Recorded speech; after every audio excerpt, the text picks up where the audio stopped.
But I want to take you now back to that spot in the Caucasus Mountains,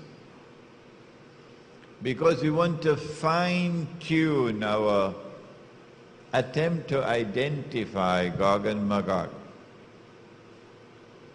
It is not sufficient to say that Gog and Magog are the European Christians and European Jews. No, because amongst the European Christians and European Jews, there will be those who become Muslims, there will be those who are our friends and allies.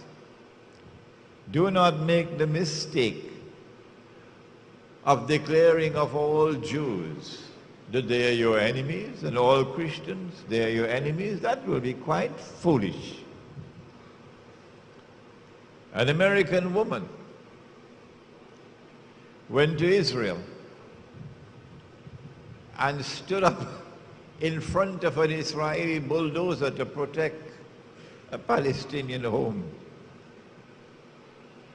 And the bulldozer ran over her. The media, of course, buried it. Can you say of that woman that she is your enemy? Could you say of that woman that she is Gog and Magog? But she is white, and she is American. So we would have peanuts in our heads if we make a blanket statement, all white people, or all Americans, or all Christians, or all Jews. Not at all. Don't fall in that trap. Let's fine-tune to try to locate Gog and Magog.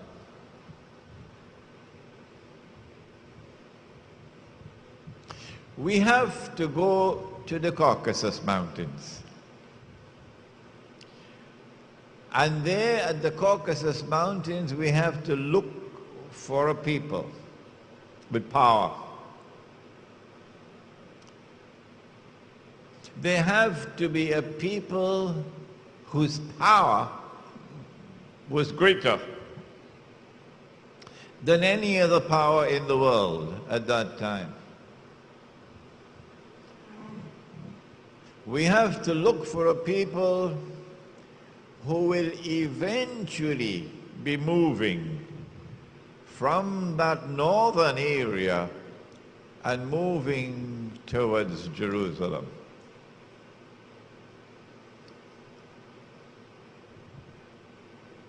Shortly after the death of the Prophet ﷺ, something very mysterious happened in that part of the world that historians have chosen to bury.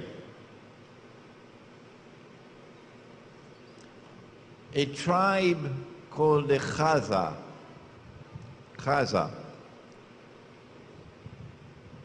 chose to embrace Judaism. And so the world witnessed for the first time the very strange phenomenon of a non-Semitic people becoming Jews. Non-Semitic becoming Jews.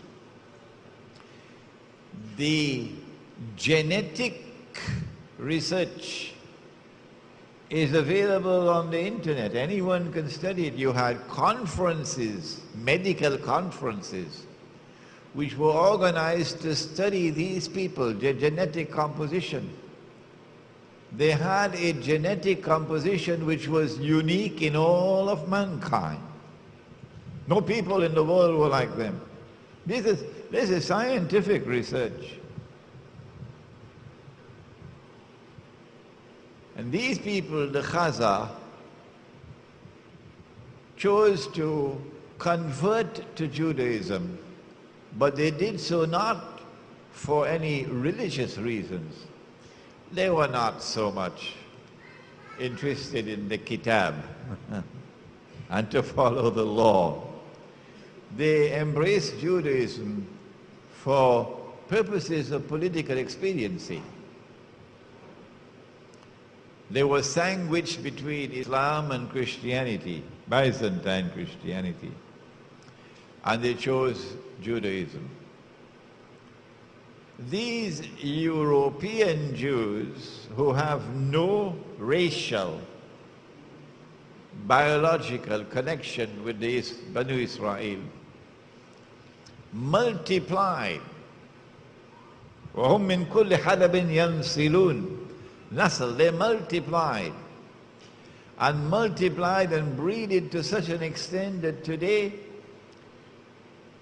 9 in every 10 Jews in the world, 90% or more, are European Jews. They outnumber the Semitic Jews by 9 to 1 or 10 to 1. These European Jews, if you look at the list of names of Nobel Prizes for science, for literature, would you name it? You will find that these are people who far exceed the rest of mankind in their intellectual brilliance, in their academic achievements, in their scientific research.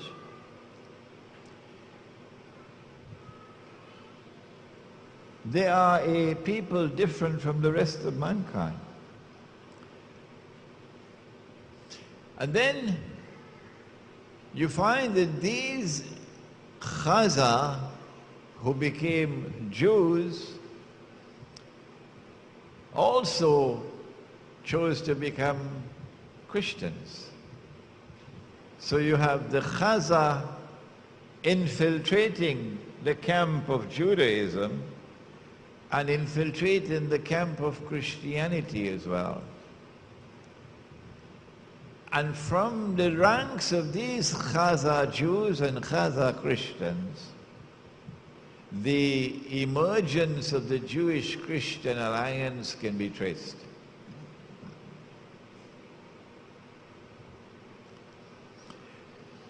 It is this Jewish-Christian alliance, Khazar, which eventually gives birth to the Zionist movement.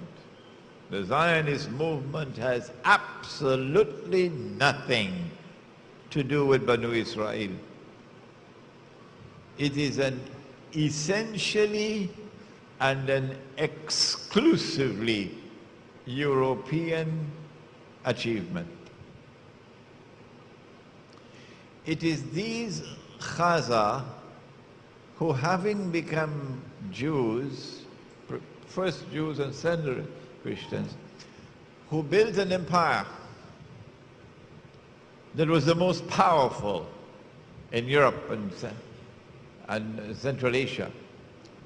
And when the armies of Islam had simultaneously defeated the two superpowers in the world, the Persian Empire and Byzantium, and had emerged as the most powerful military force in the world, Khazar blocked our way. We could not defeat them. And so it would be quite correct to say that the Khazar demonstrated a military power without equal in the world at that time. It is from this part of the world that they spread out. They spread out to Eastern Europe, they spread to Russia, and eventually crossed the sea to the United States. And they are at the heart of the revolutions which transformed Europe from Christendom into modern Western civilization. They are at the heart of the Bolshevik Revolution in Russia, which overturned Christianity in Russia. They are at the heart of the French Revolution, in consequence of which the back of the Christian church is broken. The prohibition of riba is now consigned to the garbage bin. And they are at the heart of the creation of the Zionist movement. It is these Khazar, Jewish and Christian, who now move to the Holy Land, assisted by a strange and mysterious Jewish Holocaust. And the history of that will one day be revealed on Judgment Day. How much was their input into the Holocaust? So that you have an exodus now of these European Jews to the Holy Land. When the state of Israel comes into being, who it is who controls power in Israel? Not the Oriental Jews, the darker skinned Jews. No, they are second-class citizens. The ones who control power in Israel are the European Jews.